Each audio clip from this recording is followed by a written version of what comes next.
no se puede lograr de oídas.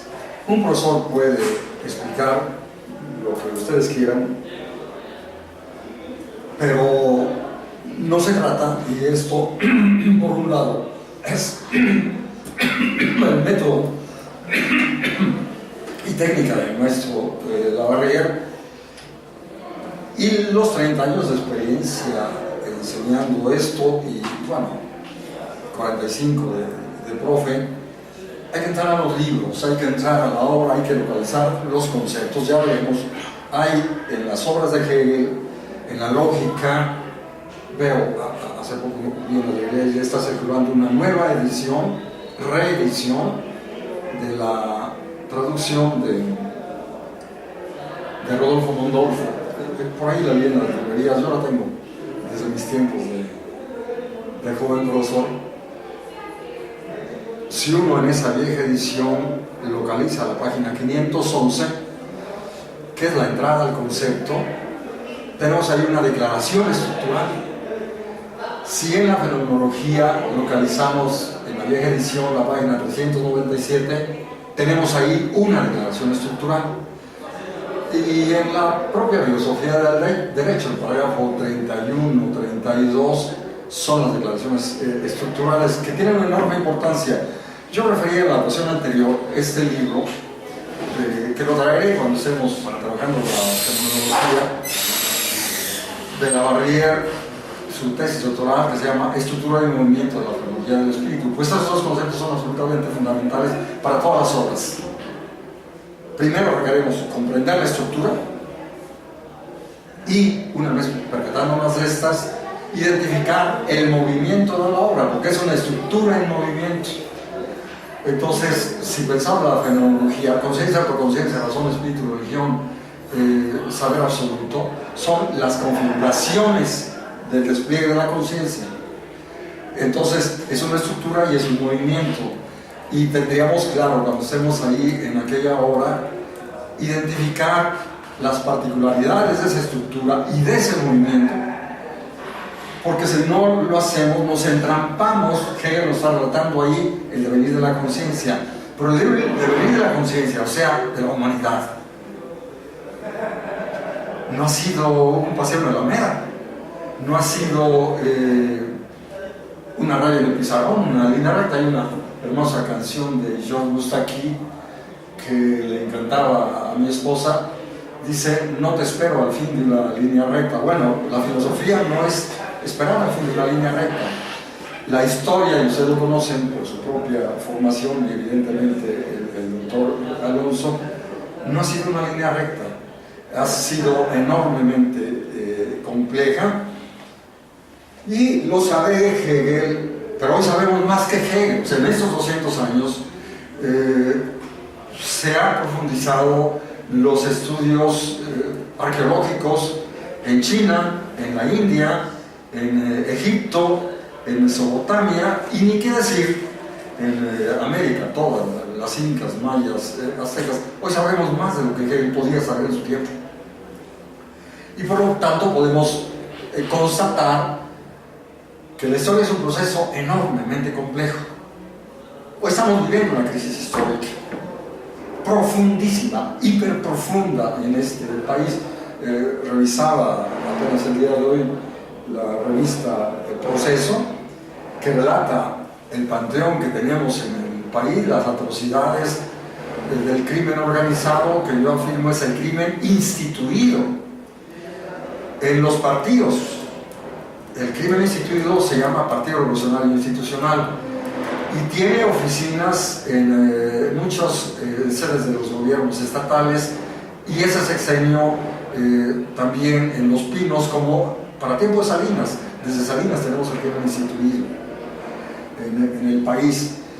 Ha habido épocas de decadencia. Bueno, si hablamos de estas, caracterización rápida, es una época de decadencia en el planeta, en el mundo. Es la decadencia del capitalismo neoliberal, es decir, del capitalismo en esta tal etapa.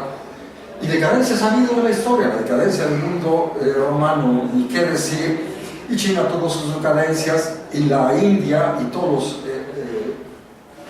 naciones, pueblos y estados que acabo de referir tuvieron sus decadencias. En Egipto hoy se puede, bienvenida, hoy se puede rastrear periodos de decadencia. Se siguen descubriendo en Egipto, ya se descubrió apenas quizá el año pasado, me enteré, la tumba del primerísimo faraón, del que se suponía que era una leyenda, como del primerísimo emperador chino, que se suponía que era pura leyenda, y muchas otras cosas más, claro, acá en México, mayas, etc. Y entonces se está descubriendo, bueno, también lo han investigado en los últimos tiempos arqueólogos, pues que hubo cambios climáticos, y que esos cambios climáticos parece fueron los que generaron aquella historia del diluvio y la historia de que el ángel exterminador le dice a aquellos: pónganse a trabajar holgazanes. Fue el cambio climático, holgazanes que hago comida gratis, tienen que trabajar. Y en el desierto de Egipto, con los desiertos del Sahara, se han encontrado vestigios antiquísimos. Entonces la historia es enormemente compleja y ha tenido auges y decadencias. Y hoy estamos en una de ellas. Y como lo han dicho expertos en ecología, que estos días se están discutiendo, por lo que está pasando en el país y por cómo se acomoda este equipo de gobierno y quién llega allí, pues tenemos una amenaza ecológica hiper terrible en México. Se derriten los polares en el norte, en el polo norte, en el polo sur, se derriten los casquetes de las montañas. ¿Dónde vamos? Es hiper terrible.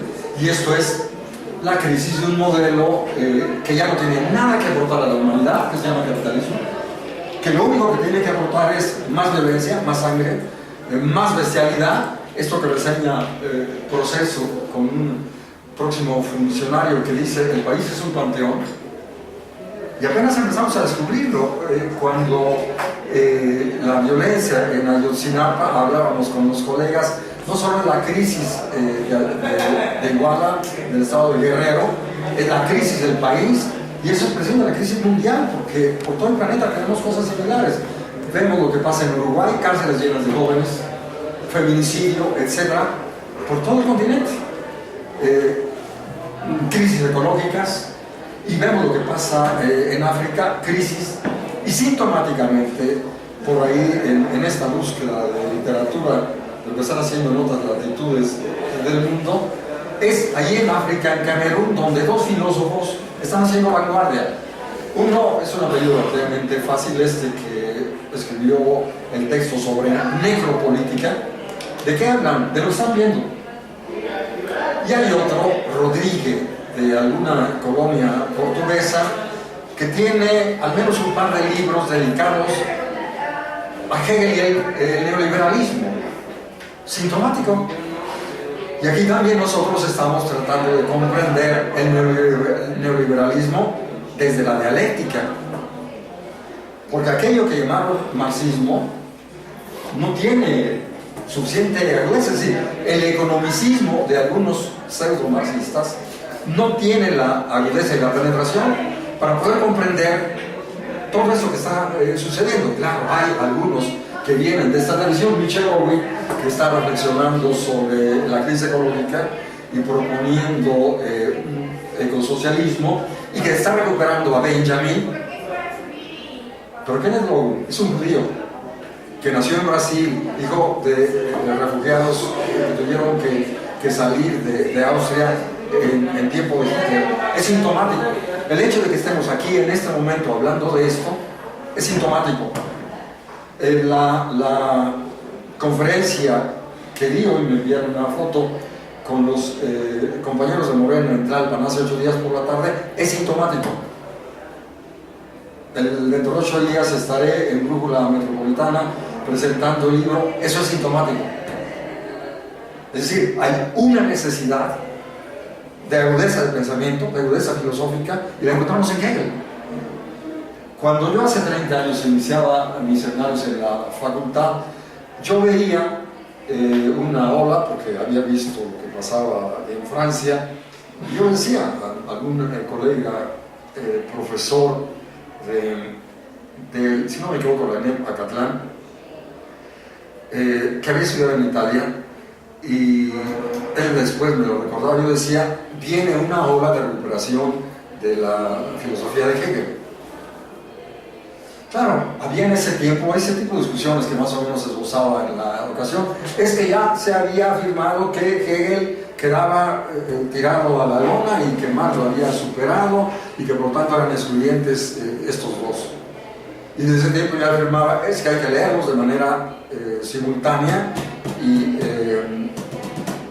disponiendo de la obra de Marx y de la obra de Hegel sobre el escritorio para confrontarla y ver si realmente era cierto lo que se había afirmado durante tanto tiempo. Y yo lo hice estos 30 años en mis cursos, en las instituciones de que hablaba en la ocasión anterior. Y bueno, ahora viene un congreso a fines de septiembre, les envié, si no me equivoco, la convocatoria, 5º Congreso de Estudios Internacional de Estudios Hegelianos, y vienen excelentes filósofos. Viene Kervagán, dará 2 conferencias, una en la UAM Xochimilco, día 26 quizá, y otra quizá el día 28 está, y el 25 está en Xochimilco. El 25 en Xochimilco, y entonces el 27 o 28 está en la Universidad de Morelos. Hay que escucharlo. Oye, él es discípulo de Bourdieu, ha traducido la filosofía de derecho. Por ahí le he enviado al doctor Alonso algunos videos de conferencias de este hombre, y hay también algunos audios en radios francesas, le han hecho entrevistas, igual a Bourdieu, que debe andar ya rayando los 90 años o en esas, y justo nos estamos planteando cómo comprender el mundo sin dialéctica. Yo escuchaba a mi maestro Labarrière justamente decir, cuando descubrí, comillas, que este mundo lleno de tragedias estaba fundado en cierta lógica, me puse a buscar en Hegel otra lógica para la refundación de la vida civilizada. No decía con estas palabras esto, pero no es contrario a lo que afirmaba, y lo mismo me pasó. ¿Cómo comprender este mundo lleno de tragedias? ¿Cómo dar una fundación a los derechos humanos? Hace 11 años, en el 7, me invitaron los colegas de la Universidad de la Ciudad de México a dar primero una conferencia, porque sabían que estaba yo leyendo a Bourdieu, su libro de Derechos Humanos, que no había sido traducido. Fui, di una conferencia que por ahí he circulado, que recién alguna compañera que estuvo con nosotros en París, en el Comité de Derechos Humanos, se la envié, profesor de Rivero, y me dice, me gustó, se la he dado a mis alumnos, y vamos, yo respondo cuando me preguntan, ¿y dónde descubrí esta cuestión de los derechos humanos? En la experiencia parisina, en el Comité de Derechos Humanos. Teníamos que reflexionar y veíamos que nuestros paradigmas no daban para dar una fundamentación de los derechos humanos. Y entonces, ¿en qué paradigma dar esta fundamentación? Con la dialéctica. Porque el pensamiento dialéctico no solamente nos permite comprender la economía y la política, sino un conjunto de procesos más complejos, los procesos de la subjetividad, que en el terreno de la historia justamente podemos considerar toda esta complejo devenir de la humanidad y de sus diferentes pueblos que Hegel reseña, y es que la historia es el devenir del sujeto objeto. No es simplemente el devenir de la materia o de la economía o de la arquitectura, es el devenir de todo esto, más la subjetividad, más el imaginario, más la religión, más la moral, más la ética. Todo viene, y la humanidad ha venido, y entonces estudiar la historia, pretender comprender la historia como los pretendidos marxistas, simplemente como economía y modos de producción, no da. Yo estuve con mi esposa en la pirámide de Keops, en la cámara mortuoria, que era apenas un poco más ancha, quizá el doble de esta sala, y más o menos de alto lo que tenemos aquí. Y la pregunta, ¿cómo lo hicieron estos tipos? Con la tecnología de aquellos tiempos, bueno, ahora hasta videos hay pretendiendo reseñar cómo la construyeron y por qué la construyeron. veíamos unos hoyos, algo así como de 15 por 15, si acaso 20 por 20, quizá un par de hoyos. Y dije, deben ser respiraderos. Algún día vi un excelente reportaje televisado, supongo que allá mismo en París, en el cual arqueólogos franceses mostraban que no eran respiraderos. Con las computadoras identificaban que en aquellos tiempos, de aquella pirámide, esos eran cañones para que el alma del faraón llegara a la constelación a una constelación, y esa tal constelación es la que nos da la clave para entender por qué las pirámides no están alineadas. Orión, porque querían reproducir la constelación allí, querían reproducir el cielo allí en la tierra. Al va uno a Machu Picchu, ¿qué motivación tiene todo esto? Los templos de aquellos, ni qué decir los mayas, de Teotihuacán, etc., pues eran en honor a los dioses. ¿De dónde se saca fuerza para esa hazaña de construcción de pirámides? Algo similar se está descubriendo en la India. Era la religión. Y si no se comprende la religión, no se comprenden las pirámides. Y todo lo que sucedió allí. Saben ustedes, sin duda, a mí me sorprendía también la primera vez que me entero que algo así como 3.000 años, no, perdón, como 300 años antes de Moisés, el faraón Akenatón inventó la primera religión monoteísta, la adoración del sol. Entonces uno se pregunta, ¿de dónde es? ¿De dónde aprendió Moisés a organizar ejércitos? En casa del faraón. Lo educaron, le dieron la educación que se le daba a los faraones. En fin, entonces, cuando uno profundiza en el descubrimiento de la historia, apasionante, por supuesto, y yo creo que si un historiador no tiene pasión, un mal historiador será, porque archivos, etcétera, sin entusiasmo, pues qué aburrido. Si no tiene uno la gran pista y la gran hipótesis y la empatía, yo creo que también el arqueólogo quiere una, y qué decir, el historiador, eso diría Gadamer, una empatía con un personaje. Yo estudiara personajes antipáticos, no, gracias. En fin, entonces, bueno, comprender la historia justo nos requiere de una lógica profunda, compleja. No nos basta la lógica formal. Comprender el Estado, comprender la vida humana, comprender la política, comprender la cultura, la religión. No nos basta con la lógica formal. Y ni qué decir la ética y la moral. Y entonces, ¿qué requerimos? Podríamos avanzarlo de una vez. Lo destaca ya, no quise traer el libro de Ramiro Flores con Z, es que se trata de una lógica nueva, y esto lo destaca Bourgeois. Lamentablemente la obra fundamental de Bourgeois no está traducida, ya la traeremos más adelante para que la fotocopien, mejor que la escaneen, que la pirateen y que la difundan y la suban a la red. Estoy seguro que Monsieur Bourgeois no se molestaría de tal actividad piratera de nuestra parte, porque hay que hacer que eso se conozca. ¿En qué consiste? Es una lógica ontológica.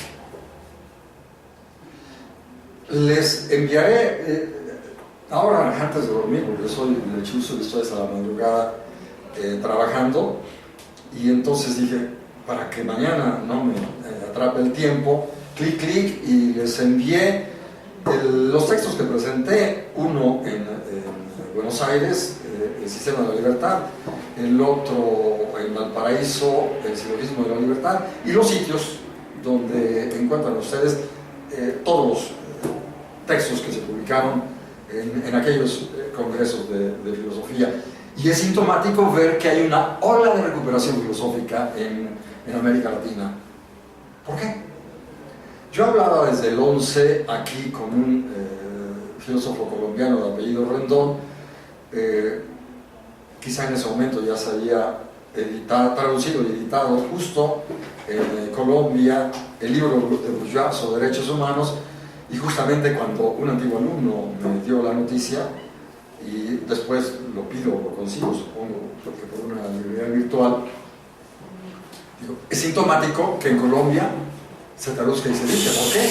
Lo que yo decía a este colega Rendón es que estamos hablando de nuestras tragedias, y son nuestras tragedias radicales las que nos obligan a radicalizar el pensamiento, y esta dialéctica de Hegel es una filosofía radical que nos permite ir a la raíz, como aquel discípulo dice, ser radical significa ir a la raíz. Y hace poco escuchábamos en algunos recuerdo o no recuerdo debates a este futuro presidente, sí, es que significa ir a la raíz. Bueno, si queremos comprender el mundo y si queremos refundar el mundo, tenemos que ir a la raíz. Requerimos de... Ahí hay un concepto muy interesante, ¿no, Marx? Que ha sido mal traducido, además, esa frase, porque dice ser radical es ir a la raíz de las cosas, ¿no? De las cosas, y luego responde, bueno, continúa Marx, porque es ¿no? Ser radical significa el hombre mismo, lo traducen así, ¿no? El hombre mismo, y en realidad el concepto es Gemeinwesen, o sea, es llegar a la Gemeinwesen, y a la esencia de en alemán es la comunidad humana. La comunidad humana. ¡Qué diferencia! No es el hombre. Porque lo discutiremos. ¿Qué concepto es más profundo? ¿El concepto de hombre o el concepto de espíritu? Lo dejo como pregunta. Piensa. De pronto es el hombre. ¿Pero qué es el hombre? Refería en la ocasión anterior que descubrí hace como 3 años que habían descubierto en Francia una caverna con pinturas rupestres alrededor del año 32.000 pre, y hay ahí pinturas hechas a memoria, y el experto italiano entra, observa y dice: nada tenían que envidiarle a aquellos a los pintores de la actualidad. Y concluye: más que hablar de Homo sapiens, tendríamos que hablar de Homo spiritualis. ¿Cómo una obra estética de esa magnitud estaba pintando de memoria? Bromeo, ¿no es? Tenían un león amaestrado. A ver, leoncito, te voy a dibujar. No, estaban pintando todo esto de memoria. Y claro, son entes culturales. Y cuando vemos allá en todas las cuevas una mano, ¿qué significa? Aquí estuve, yo. Hoy le ponemos el nombre, fulano de tal. ¿Qué significa? Se trata de autoconciencias. Autoconciencia es el Neandertal, 250.000 pre-Cristo, que entierra a sus muertos con flores. Son autoconciencias. Ya va en germen la religión. ¿Cuándo exactamente? Bueno, formas de pensamiento religioso, una percepción, comprensión, conceptualización del más allá. Y decíamos, 1.200.000 pre-Cristo, aquellos que han encontrado en aquellas cuevas de Burgos, decíamos, de Atapuerca. 1.200.000. Y los restos óseos que han sido datados, etc., están en el fondo de la cueva. No llegaron solos. Alguien los puso ahí.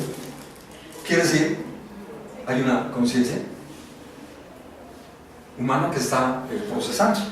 Cuando Hegel en la Fenomenología del Espíritu, página quizá 22, dice: ha sido un largo y trabajoso camino el del libro de la conciencia. Yo no sabía qué tan largo. Ahora que sabemos estas cuevas de Atapuerca, que sí es largo, y que ha sido trabajoso, y que sí ha sido doloroso, sufriente y sangrante. La historia está llena de cadáveres, y ahora el capitalismo es enormemente eficaz en la producción de muerte. Es lo que refiere Mbé, la necropolítica. Podemos discutir sí o no, pero reconocer que el capital neoliberal, porque no hay otro, algún economista, es que no todo el capitalismo es malo. Por favor, díganme dónde está el capitalismo bueno para pedir un pasaporte, pero me temo que no lo vamos a encontrar. Es el sistema más monstruoso que ha producido la humanidad, y eso que la humanidad ha sido bárbara.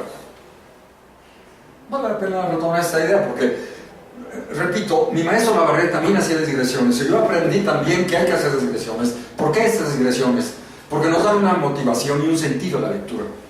No es, repitan de memoria tal y tal página porque Hegel dice tal y pongo cara de palo y nos olvidamos de lo que sucede en el mundo. Eso no sirve para nada. Ahí podemos recordar a Epicuro. Vana es la palabra del filósofo que no contribuye a la felicidad humana, como vana la palabra del médico que no contribuye a la salud. ¿Para qué nos sirve la filosofía? Y eso es la praxis. Ya está en Epicuro el concepto de praxis, pero está en Hegel, lo veremos. La idea absoluta, la identidad de la teoría y la práctica, es una praxis. Para comprender eso, tuve que leerme el libro de L'Écrivain, Viard y demás, que ya estaba en librerías cuando yo llegué a París, 3 tomos, Introducción a la lectura de la ciencia de la lógica de Hegel. Y entonces voy al concepto de idea absoluta, es la praxis. Pero una enorme cantidad de académicos y de pseudo-marxistas siguen repitiendo como loritos bobos la cantaleta de que la idea absoluta es algo así como marihuana destilada y que el saber absoluto sería el absoluto del saber y algunas tonterías de esas. No se han percatado que en algunos pasajes, ya veremos en la lógica, Hegel diría más o menos lo absoluto de la realidad. Pero claro, ahí surgen de inmediato preguntas que en estos 30 años las he escuchado. Recuerdo, tuve una lúcida generación en la Facultad de Ciencias Políticas y ahora he restablecido apenas recientemente comunicación con algunos de esos lúcidos estudiantes. Alguna profesora 68 de mi edad, profesora del CCH, y hay algún lúcido joven egresado de algún CCH que se fue a Brasil y ahora se casó con una brasileña, o sea, se fue a un posgrado, se lo ligó una brasileña y se quedó allá. Y este hombre, Adrián, me decía, pero Félix, estás afirmando lo contrario a lo que han dicho tales y tales. Lo sostengo con plena conciencia. Y ahora lo sostengo porque encontré que los italianos, Domenico Lo Zurdo, Costanzo Preve, Roberto Finelli y Roberto Finelli, afirman lo que yo estaba afirmando desde hacía tiempo. ¿Nos comunicamos? No, apenas recién establecí comunicación con este joven filósofo del que hablé, italiano, Diego Fusaro.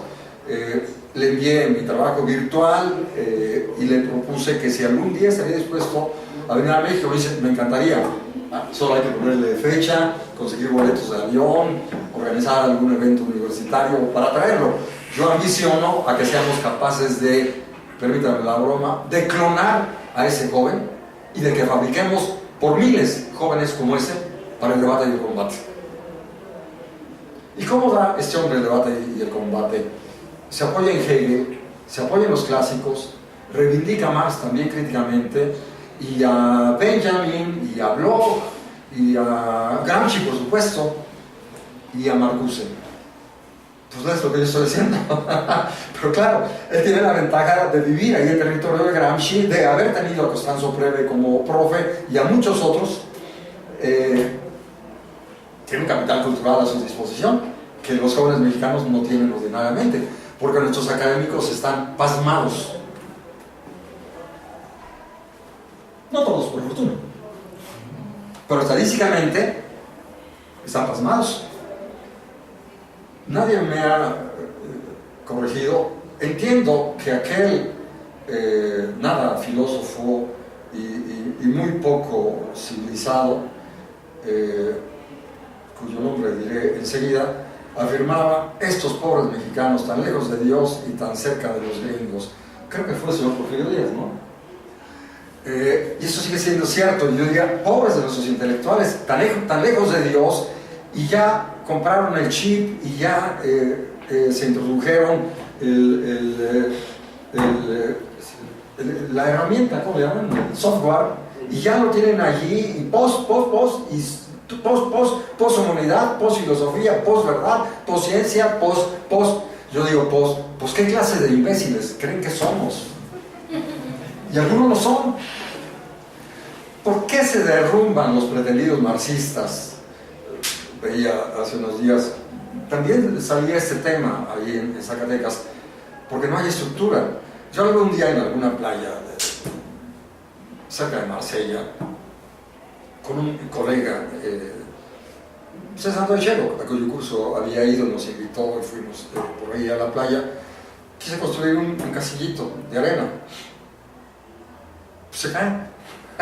Entonces, ¿qué necesitas? Estructura, para que no se caigan. Podemos poner otros ejemplos, ya lo haré de metáforas, de ejemplos vivos, porque he visto que se caen cosas mal construidas, ¡prum!, se caen, porque no hay estructura.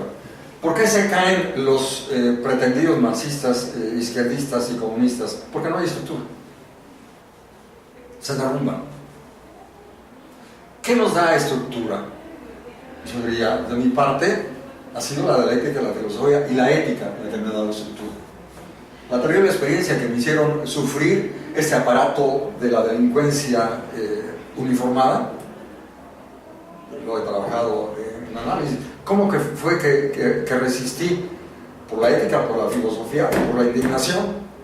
El director del reclusorio ya quería que me fuera. No me quería allí. ¿Por qué? Porque estaba quitando el gallinero, di un curso de filosofía y andaba con muchachos anarquistas haciendo y pasados exigiendo que se suspendiera la extorsión y otras cosas. Ya no me querían allí. ¿De dónde tenía fuerza? La indignación. Y claro, la ética, bienvenido, mi compañero del Movimiento Ciudadano, bienvenido, Gerardo. En fin, y he visto también, observamos viejas organizaciones de izquierda que dieron la batalla, se derrumbaron. ¿Por qué? Porque no había estructura. Hace 2 o 3 semanas tuve una escaramuza con algunos de la izquierda radical, escaramuza virtual, y yo de pronto, porque es que este algo es un burgués y Guillermo Almaguer está apoyando al burgués, y yo había tenido también una escaramuza con parientes míos panistas y luego con estos ultras inconstantes. ¿Qué tienen en común? Maniqueísmo. Hay un maniqueísmo de derecha, y entonces estos son malos y los odio, y hay un maniqueísmo de una supuesta izquierda. ¿A dónde lleva el maniqueísmo? Al fracaso. No puede dejar de fracasar. Solo existe lo bueno y lo malo, y si no estás de acuerdo conmigo, eres de los malos, y por lo tanto te odio, etc. No, la política es algo enormemente más complejo. Estamos viendo, sí, se cometen errores. ¿Qué hacer frente a ello? Lo declaramos mal y acabamos en la inmovilidad. La política es un juego complejo donde hay muchos jugadores y se hacen alianzas y contraalianzas y se mueven las piezas, y hemos jugado ajedrez o otras cosas. Entonces la política requiere un pensamiento fino, porque sabemos que hay muchos maquiavélicos, y nosotros ya sabemos el truco que Maquiavelo descubrió de cómo operan los maquiavélicos. Maquiavelo no era maquiavélico, descubría a los maquiavélicos Borgias y otros similares que a nombre de monstruosidades. Entonces, comprender la política requiere un pensamiento fino. Félix, ¿cuál sería entonces la, digamos, diferencia que estás tocando en este punto entre la concepción, por ejemplo, empírica del Estado, que concibe una comunidad básica de guerra de todos contra todos, a la vieja idea del son político de Aristóteles? Bien, si hacemos, yo lo he hecho, 18 años en la Facultad de Políticas trabajando estas cuestiones en el posgrado, recorrido hacíamos desde Platón hasta Cabernet. 18 años, 18 veces. Y en otras instituciones también, en el posgrado de Sociología Chapingo y también en algún momento en el otro posgrado de CEN en Toluca. Entonces, y escribí algo allí, en aquel encierro, que le llamé la filosofía como brújula, algo así. ¿Qué encontramos? Que en las diferentes épocas de la historia podemos comenzar con preguntarnos, ¿y por qué Platón escribió tal cosa? Porque había una situación de crisis y él quiere comprender lo que está pasando. Y primero escribió su República, no, primero escribió sobre cuestiones de metafísica y otras, es decir, primero construyó el andamiaje y después construyó la República. Y similar para Aristóteles.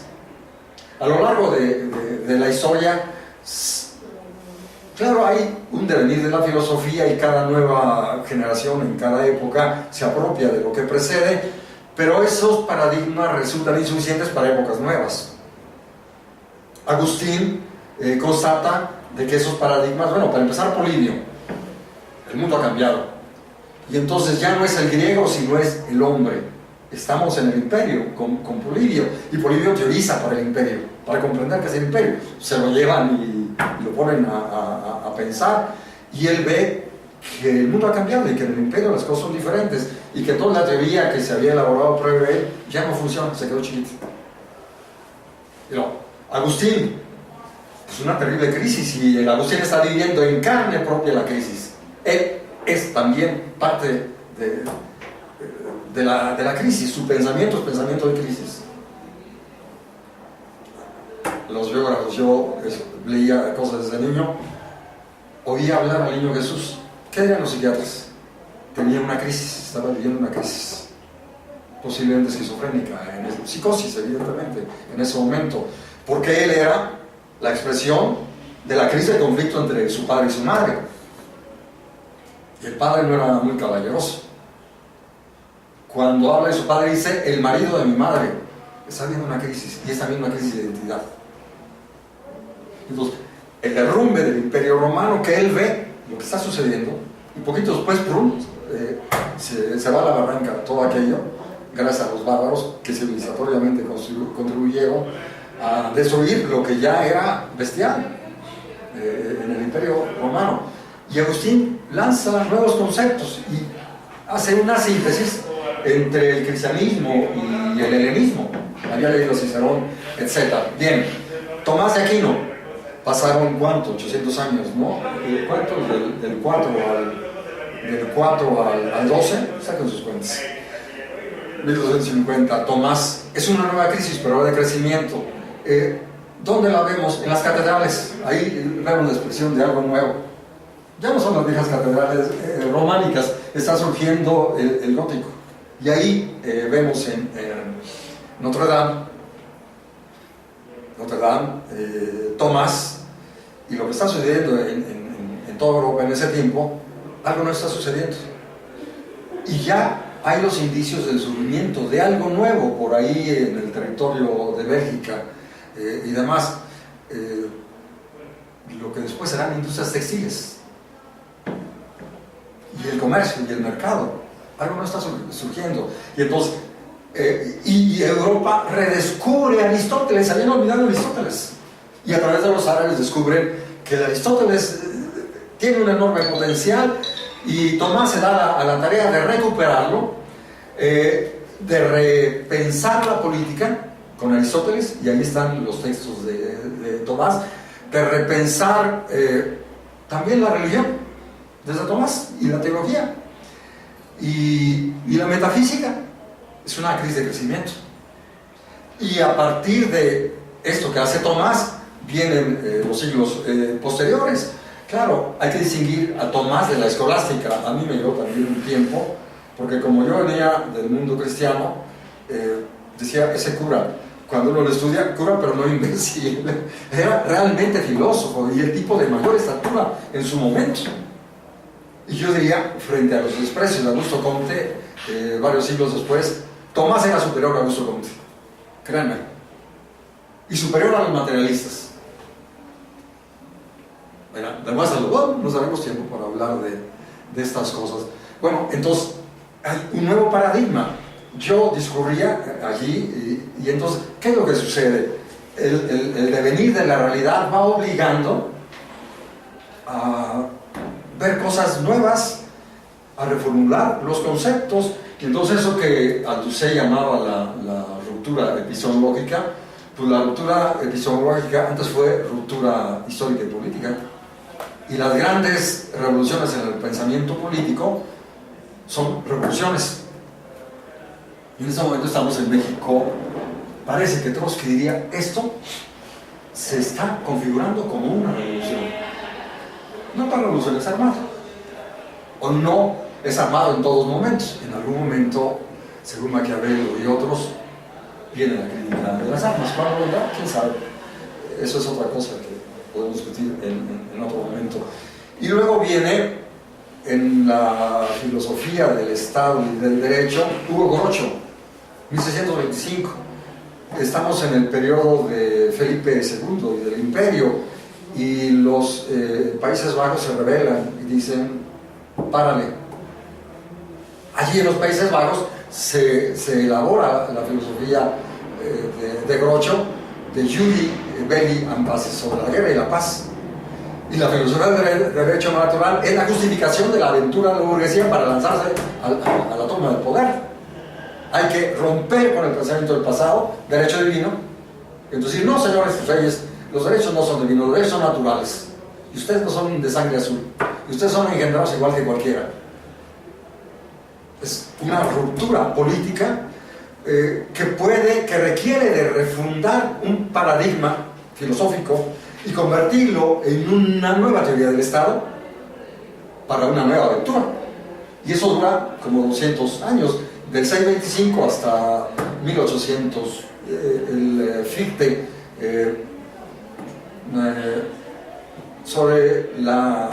¿Cómo se llama el libro de Fichte? Algo de derecho natural, de todos estudios constitucionales. Por ahí lo cito en mi trabajo, ¿no?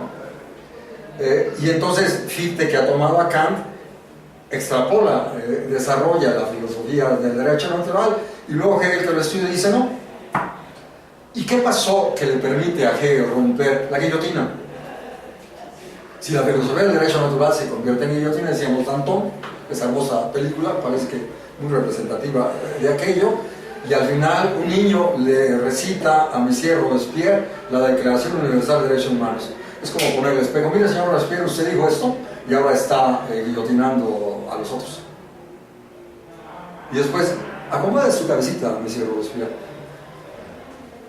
Eso se convierte la filosofía del derecho natural en guillotina y en sangre, y es la evidencia de que ese pensamiento no da para más y que se requiere una refundación de la filosofía para refundar un nuevo concepto del Estado, del derecho y la libertad, porque aquello empezaban, claro, es reconocible que hay aportaciones muy importantes en este periodo de 175 años de filosofía del derecho natural, se agotó. Y entonces diríamos, ¿y entonces qué, señor Hegel? ¿Los derechos son divinos? No, no son divinos. ¿Son naturales? No. Muy naturalmente la guillotina resolvió diferencias políticas. No son naturales. ¿Y entonces qué? Los derechos son históricos. ¿Qué significa? A lo largo de la historia, y ahí podemos pedir prestada o solicitar la participación de Antonio Gramsci. ¿Y qué es eso, señor Gramsci? Correlaciones de fuerzas.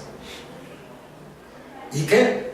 Es que el pensamiento también es una fuerza, y la filosofía también es una fuerza, y la formulación de una filosofía radical nos permite fuerza para la lucha radical. ¿Me explico? Entonces, esta filosofía de Hegel es la respuesta. No estoy de acuerdo con Fichte ni con Kant, porque Fichte propone un Estado policial. Todo debe estar vigilado por la policía y tengo que informar a la policía de cada movimiento. Dice, eso es un despotismo. No queremos el despotismo. Pero esa filosofía no va para más, fundemos otra. Y son 20 años de la tarea de refundar esta filosofía para luego construir la filosofía del derecho. Venía ya pensando en este tema porque lo ha constatado Rosenzweig tiene algunos libros sobre Hegel, yo conseguí una edición en español, Hegel y cualquier otra cosa, lo tengo por ahí registrado. Y entonces desde joven se preocupaba por el Estado y la política. No fue que hasta el año 21 se le ocurrió pensar, lo venía pensando. Y tengo, no sé si están en español, todas las diferentes versiones que se ha llamado la primera filosofía del espíritu de Hegel. Cuestiones así también refiero en el libro. Entonces es un proceso paulatino en el que va construyendo. Tenemos la filosofía real que tuvo el Fondo de Cultura Económica. Y entonces ahí tenemos, es como de 804 la filosofía real, puede ser que 5. Y en la fenomenología también está pensando el Estado. En la sección del espíritu habla de estos temas, ya lo trabajaremos en su momento. Y luego la lógica, la libertad, no pone algunos ejemplos cuando está en el terreno de la idea absoluta y habla, por ejemplo, del Estado. En la segunda página de la idea absoluta es, por ejemplo, el Estado. Y cómo de pronto los estados, con el caso mexicano, pregunta, ¿esto es un Estado? Pues esos que estaban ahí en las oficinas de gobierno eran una mafia de delincuentes. Eso no es un Estado. Y esos llamados partidos políticos, no eran partidos, eran empresas, mafias de rufianes, con diferentes camisetas.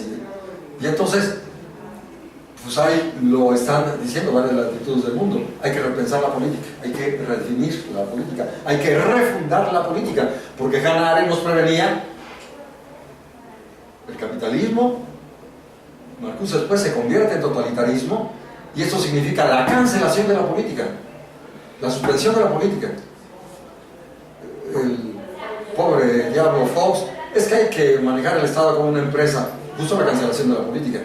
¿Y qué hicieron? Usarla como su empresa privada y llevarse todo lo que pudieron. Cancelaron la política. Y el matadero, cancelación de la política. 300.000 cadáveres, cancelación de la política. Entonces necesitamos, para refundar el Estado, necesitamos esto.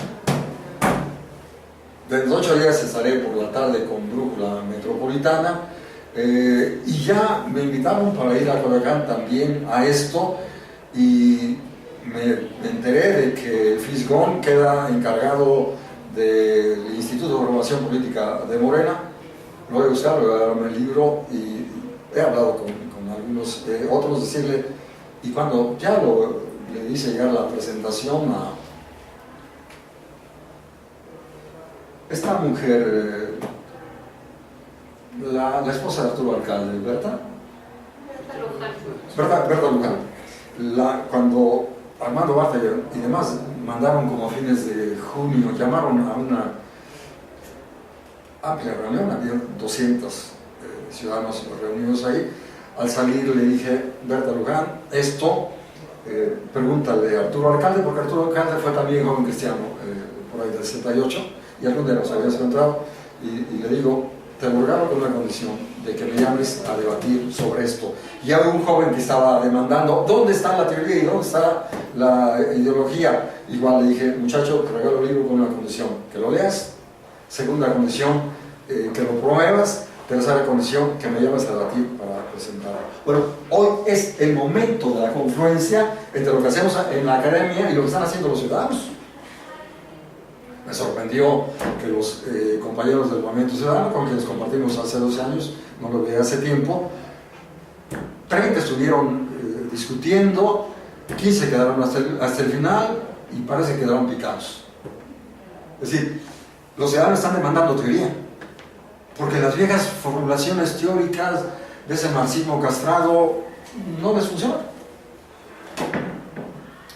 Y entonces hay que hacer confluir, y aquel de la cuestión judía y demás decía, más o menos era el sentido. Y cuando las clases se apropien de la filosofía,